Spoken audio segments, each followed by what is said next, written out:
Hello बच्चों। आज हम इंग्लिश का पेपर सॉल्व करेंगे जो आपके 4 मार्च 2024 को जो आने वाला है। उसका इंग्लिश का पेपर में आपको किस तरह से सॉल्व करना है, बड़ी आसानी तरीके से आप इंग्लिश का पेपर सॉल्व कर सकते हैं। इसको आप 10-15 मिनट की वीडियो इसको पूरा देखना। आपका कोई भी सेट हो अंग्रेजी का, वो आपका पूरा क्वेश्चन सॉल्व कर लोगे। कैसे, मैं बताता हूँ आपको। तो बच्चों, ये आपका इंग्लिश का पिछले साल का पेपर है और ये सेट 817 DN। अब जैसे आपके पास पेपर आता है तो बच्चों यहाँ पर अनुक्रमांक लिख लो, अपना नाम लिख लो, और आपका पेपर का जो टाइमिंग रहेगा 3 घंटे 15 मिनट का है। अब आपको कैसे सॉल्व करना है मैं आपको स्टार्ट करता हूँ। पार्ट 1 या पार्ट ए जैसे ही आपका स्टार्ट होता है तो इस पर दिया लिखा होता है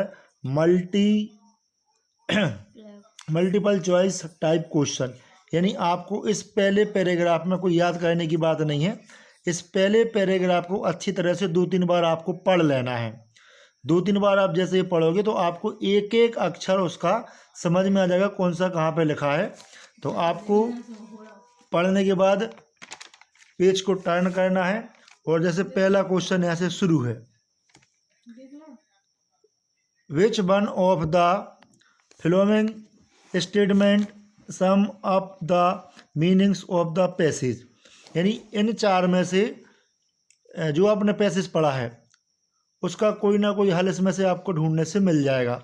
यानी जो जिस जगह जिस चीज़ को पूछ रहा है उसमें से एक सही है, बाकी 3 अलग है, तो उसको टिक करके आपको निकाल देना है।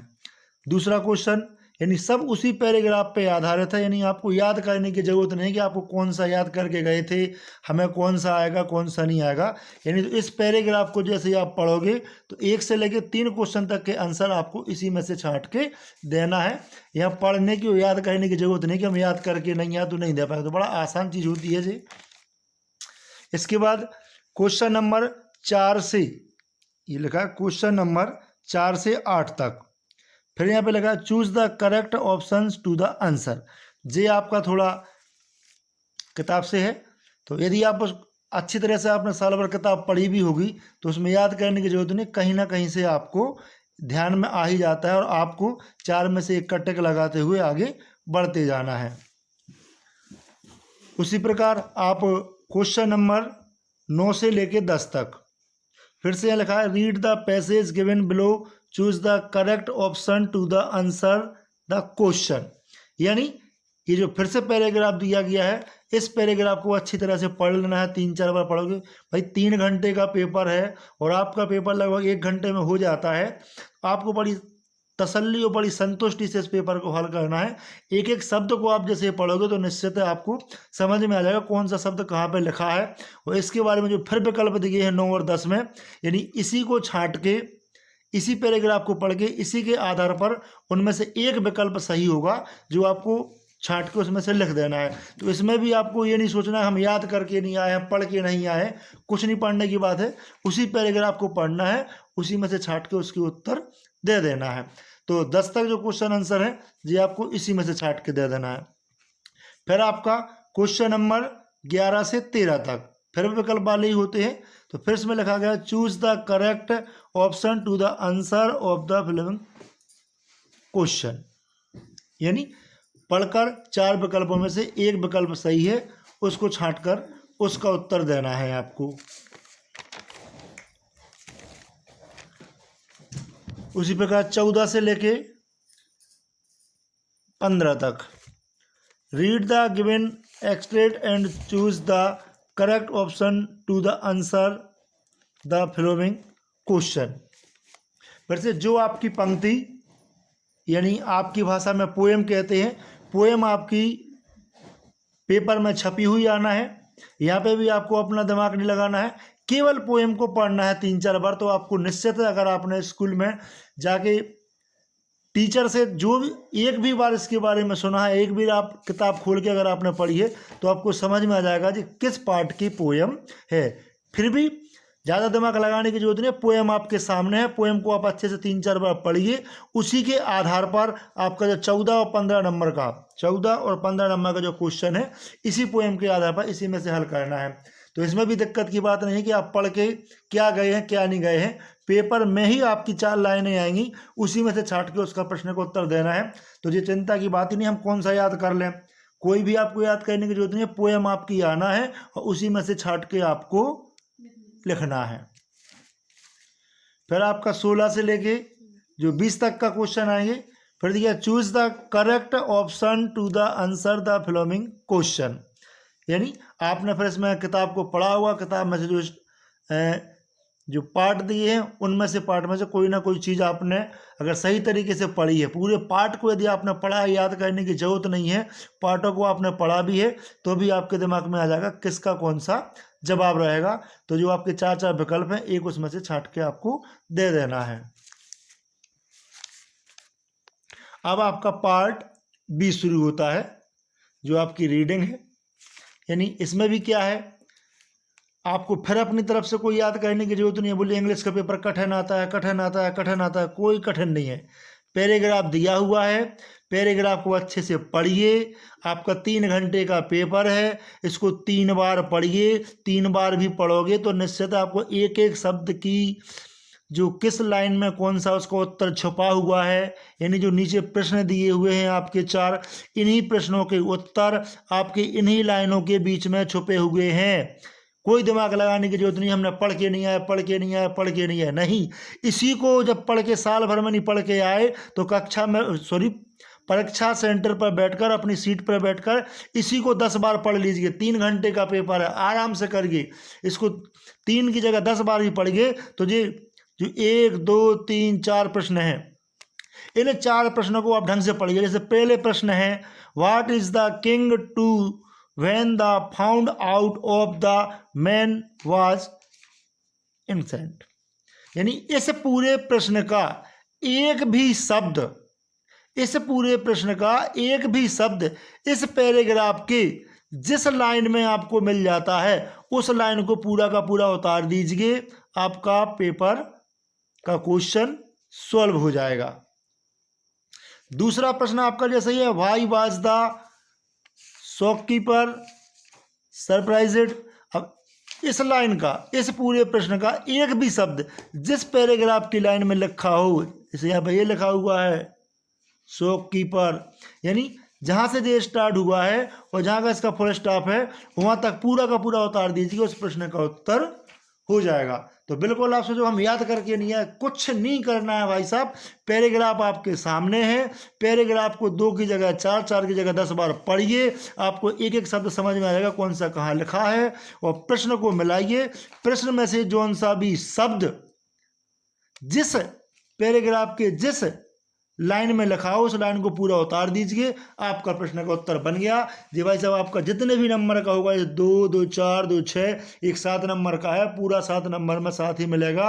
अंग्रेजी एक ऐसा सब्जेक्ट है, यदि आप लिख के आए तो पूरा नंबर मिलता है और नहीं लिख के आए तो बिल्कुल भी नंबर नहीं मिलता है, इसलिए आपको लिख के ही आना है।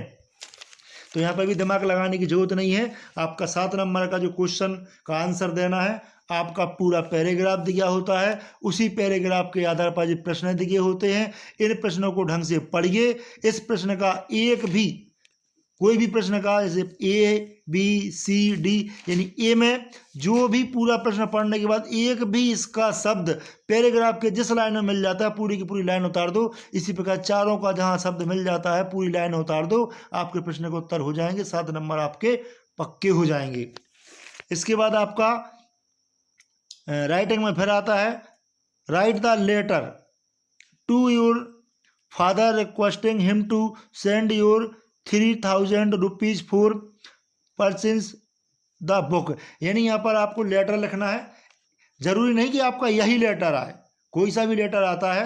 लेटर लिखने का तरीका आपने साल भर में सीखा होगा। एक भी लेटर अगर आपने लिखना सीखा है तो उसी के आधार पर केवल थोड़े से नाम बोल सकते हैं, नाम चेंज। जैसे यहाँ पे इन्होंने पूछा है, आप अपने पिताजी को लिखिए, पिताजी की जगह वहाँ पर आपका मित्र आ सकता है, तो फादर की जगह वहाँ पर फ्रेंड लिख देना है। यहाँ पर अगर उन्होंने पैसे मंगाने की बात की है कि 3000 रुपीज़, शायद आपसे फ्रेंड से आप सेलिब्रेशन के बारे में बात कर रहे हैं तो सेलिब्रेट शब्द लिख देना है, बाकी कुछ नहीं करना है। एक आपने लिखना सीख लिया लेटर, उसी की जगह पर जहाँ फादर का सीखा है, मित्र का आ गया तो वहाँ मित्र लिख देना है, यानी फ्रेंड लिख देना है। और यहाँ पर जैसे पैसे मंगाने की बात हो रही है और मित्र से यदि आप पिकनिक की बात कर रहे हैं तो उस जगह पर पिकनिक लिख देना है। बाकी जैसा आपने एक सीखा है, केवल नामों को चेंज करना है भैया, और बाकी जो को त्यों लिख देना है। ये लेटर है। यदि आपने प्रिंसिपल के लिए एप्लीकेशन लिखना तो सीखा होगा, जैसे आप लिख देते हो टू द प्रिंसिपल, अपने स्कूल का नाम, नीचे सब्जेक्ट, सर लिख के I respectfully, I beg to say that ऐसे लिखते हो। अब आपने एक तो लिखना सीखी होगी भैया, साल भर में, पूरी साल भर में एक लिखना तो सीखी होगी। अब यहाँ पढ़ लो किसके बारे में लिखना है। यहाँ लिखा write the application to the principal. भैया प्रिंसिपल के बारे में अगर आपका आ गया है तो लिख देना टू द प्रिंसिपल। अब अगर आप अपने स्कूल की बात कर रहे हो, एक बार देख लेना पेपर में, भाई दूसरा स्कूल तो नहीं पूछ रहे हैं, नहीं तो आप अपना स्कूल लिख दो, मतलब एक बार उसको पूरा पढ़ लो। एप्लीकेशन यदि आपने लिखना सीखा है तो केवल जहाँ एप्लीकेशन की बात होती है टू द प्रिंसिपल आता है, टू द प्रिंसिपल, और आप लिखते ही हो। जैसे यहाँ से लिखना टू द प्रिंसिपल करके लिख देते हो, नीचे अपने स्कूल का नाम लिख दोगे, यहाँ से SUB सब्जेक्ट डाल के लिख दो एप्लीकेशन फॉर किस लिए कह रहे हैं जी, your school complain the water tank in the school are not being cleaned regular. तो ये सब्जेक्ट बन गया भैया, किस लिए लिखना है, वाटर टैंक की आपकी सफाई रेगुलर नहीं हो रही है, सब्जेक्ट में लिख दो इतना सा। और यहाँ से जैसे आप सर लिखोगे, आप लिखते हो सर आई बैक टू से द, आई बैक से टू, इस प्रकार से जो आप लिखते हो उसी प्रकार लिखते जाना। जहाँ आप सब्जेक्ट लिख देते हो, बोलिए तो I have been suffering from fever since last night, भाई वहाँ पे आपने लिख दिया है I have been suffering from fever since last night, यानी आज रात को हमें अचानक बुखार आ गया है। तो यहाँ पे भैया बुखार नहीं आ रहा है, यहाँ पे आपको टंकी की सफाई करवाना है, तो उस जगह पे इतना सा लिख देना है। आई बैक टू से दैट हटाकर क्या लिख देना है वहाँ पे आगे, जहाँ पर लिखते हो I have been suffering from fever since last night, उसको हटा क्या लिख देना है, sir the water tank the school are not being cleaned regular in my school, ये प्रॉब्लम वहाँ पे लिख देना है। और भैया नीचे करके काइंडली लगा के, जैसा आप लिखते हो कि इशू करने की कृपा करें, वो वापस इशू लगा के वापस लिख दो kindly issue me water tank supply, जहाँ पे आप लिख देते हो। और नीचे जाके आपको यहाँ पर सबसे नीचे आ जाना है और वहाँ पे आपको लिख देना है डेट लिख देना है, थैंकिंग यू लिख देना है। इधर आपको योर फेथफुली लिखते हो तो फेथफुली लिख देना है, ओबीडेंट लिखते हो तो ओबीडेंट लिख देना है, XYZ और क्लास 10th लगा के कर देना है। भैया आपके 4 में 4 पूरे नंबर आएंगे, कोई भी टीचर हटा नहीं सकता है। इसके बाद आपका अगला क्वेश्चन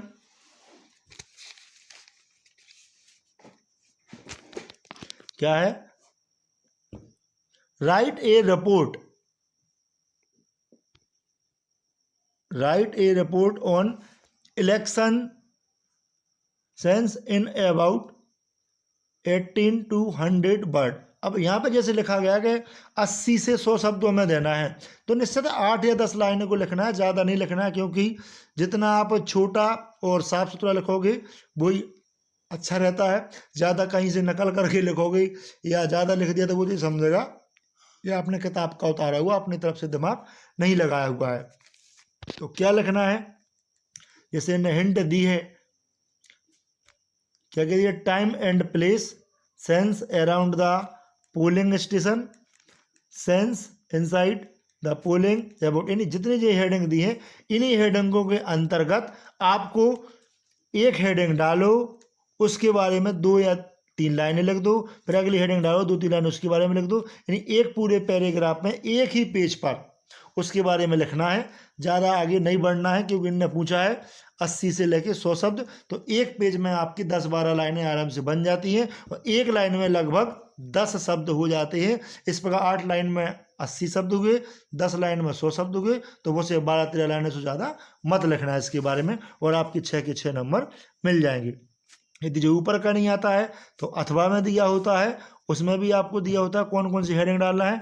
हेडिंग आपके सामने या लिखी होती है, जैसे introduction, keep our body activity, यानी हेडिंग आपके सामने है। और भैया हेडिंग के अंतर्गत जितना भी आपको जैसे भी आता है 2-2, 3-3 लाइनें लिखते जाइए। एग्जामिनर आपकी हेडिंग को देखकर ही नंबर देते जाएगा, क्योंकि उनको पता पड़ जाएगा कि भैया ये पढ़ने वाला है, तब तो इसको पता है क्या लिखना है। वरना कैसे लिख पाता। आपको पूरे 6 में 6 नंबर आपको पूरे 6 में 6 ही मिल जाएंगे। अगली आ गई आपकी ग्रामर। तो भैया साल भर में आपने ग्रामर तो पढ़ी होगी, है ना, इतनी अच्छी तो आपने ग्रामर पढ़ी होगी कि आपका ग्रामर में पूरे का पूरा करके आ सकती हो। तो पहले इनने लिख दिया है क्या क्या आना है जी, आपको याद रखना है। जरूरी नहीं कि जो मैं पेपर में बोल रहा हूँ वही, इसके जैसा दूसरा भी होता है। एक उदाहरण आपने पढ़ लिया, जैसे एक पढ़ लिया, उसके बारे में जितने होते हैं जो कहते हो आपको कर लेना है। जैसे यहाँ पर लिखा है write the following sentence by changing into indirect speech, यानी आपने डायरेक्ट इनडायरेक्ट पढ़े होंगे भैया।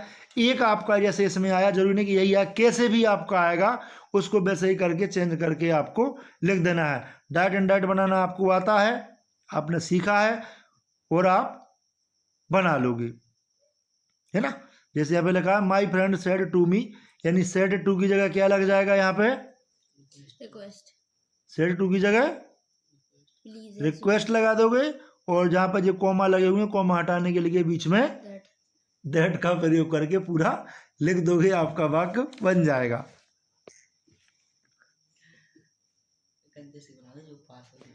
और अगला लिखा है change the following into the active passive के बारे में आता है। तो आपने एक्टिव पैसिव पढ़े होंगे, है ना। तो निश्चित जो आपका कर्ता होता है उसको पीछे लिखा जाता है, जो पीछे आपको ऑब्जेक्ट होता है उसको सबसे आगे लिख देते हैं, और बाई लगा के जो कर्ता होता है उसको पीछे लिख देते हैं। कोई सा भी आए बना के लिख देना, वो आपका सही बन जाएगा।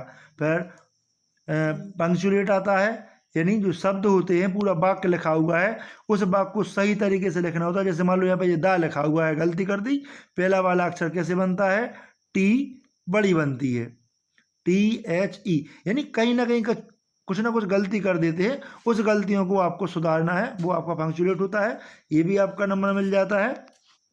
अब जी आपका ट्रांसलेट है, यानी हिंदी से अंग्रेजी में अनुवाद करना है। तो निश्चित भैया पूरा का पूरा आपने व्याकरण पढ़ी होगी, आप अनुवाद कर सकते हो। ध्यान देने वाली बात यह है कि जिस शब्द की आपको अंग्रेजी नहीं आती है उस शब्द की आप स्पेलिंग भी बना के लिख देंगे तो भी एग्जामिनर आपको नंबर दे देगा, क्योंकि भैया आप कॉपी में लिखोगे तभी तो एग्जामिनर नंबर देगा। और यदि आप कॉपी को खाली छोड़ दोगे तो वो क्या है, उसके बारे में नंबर तो नहीं देगा। आप निश्चित उसके बारे में लिख के आओगे, एग्जामिनर आपको नंबर देगा। फिर आ जाता है आपका लिटरेचर, और लिटरेचर में आपके क्वेश्चन आंसर है। तो आपने जो भी क्वेश्चन आपके आते हैं उसको आप सही तरीके से उत्तर दोगे तो भी आपके नंबर मिलेंगे। और यदि आपको नहीं भी आते हैं, आपको जितना उसके बारे में बना के लिखना आता हो तो भी आप लिख के आना, आपको नंबर उसमें एग्जामिनर देंगे ही देंगे। क्योंकि एग्जामिनर कहीं नहीं चाहते हैं कि कोई बच्चा फेल हो जाए, वो कभी नहीं चाहते हैं, बशर्ते उसकी कॉपी में लिखा हुआ हो। जब कुछ लिखोगे नहीं भैया तो एग्जामिनर खुद तो लिख नहीं देगा, जब वो खुद लिखेगा तो जांचेगा ही काहे को।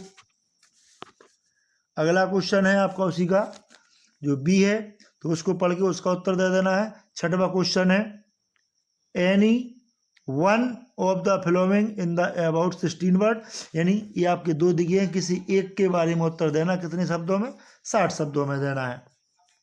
इसके बाद 7वां क्वेश्चन है, और 7वां क्वेश्चन में कुछ नहीं, आपने भैया अभी आपके लिए आज की रात है, कल का पूरा दिन है, आप कोई ना कोई 4 लाइनें, ऊपर वाला आपको समझ में नहीं आता है तो नीचे दिया गया right 4 line of any poem, poem की कोई 4 लाइनें लिखिए। तो भैया ये मदद तो आपकी आपके सिवाय कोई और दूसरा नहीं कर सकता है, क्योंकि आपको लिखना है। आज की पूरी रात डली है, कल का पूरा दिन डला है, पूरी रात डली हुई है, 4 लाइनें को तो भैया आप लिख लो, जिसमें आपके 3 नंबर तो पूरे पक्के आना ही आना है, क्योंकि 4 लाइनें आपको याद कर ही लेना है। 8वां क्वेश्चन है राइट द सेंट्रल आइडिया। तो ये भी आपकी पोएम से साल भर में से आपने जो सेंट्रल आइडिया याद किए हैं, जैसे इस पेपर में आपका कौन कौन सा दिया है, dust of snow, animals, the trees. तो निश्चित है आपने कोई ना कोई 2 तो आपने याद करके रखे होंगे, नहीं याद किए तो उनको याद कर लो, 2 में से एक न एक तो आपके पेपर में आना ही आना है, और ये आपके 3 नंबर भी आपकी मेहनत के आधार पर मिल ही जाना है। 9वां क्वेश्चन है answer any one of the following in the 13-14 word, यानी 30 से 40 शब्दों में इनके प्रश्नों के उत्तर देना है, तो 3 या 4 लाइनों में देना है। तो निश्चित है आपने क्वेश्चन आंसर याद किए होंगे, तो जरूरी नहीं कि 2 जे हैं वो ही आए, आपने जो याद किए हैं उनमें से जो भी आते हैं उनका जवाब बड़े अच्छे से तसल्ली से और छांट कर दें। निश्चित ही आपको एग्जामिनर पूरे नंबर आपको उनमें देंगे। इसके बाद 10वां क्वेश्चन है, answer any one of the following in about 16 words. इनके जो उत्तर देना है किसका, किसी एक का, 2 दिए 2 में से किसी एक का। तो निश्चित वो आपके 4 नंबर के हैं और कितने में देना है आपको, 60 शब्द नहीं, लगभग 6 लाइनों में देना है। तो किसी एक का उत्तर देकर इस प्रकार बड़ी तसल्ली के साथ आप यदि पेपर को सोल्व करेंगे तो निश्चित है आप इसमें 70 में 70 अंक ला सकते हैं और आप अच्छी परसेंटेज बना सकते हैं। बच्चों मेरी तरफ से आपका great luck, all the best, जय हिंद, जय भारत।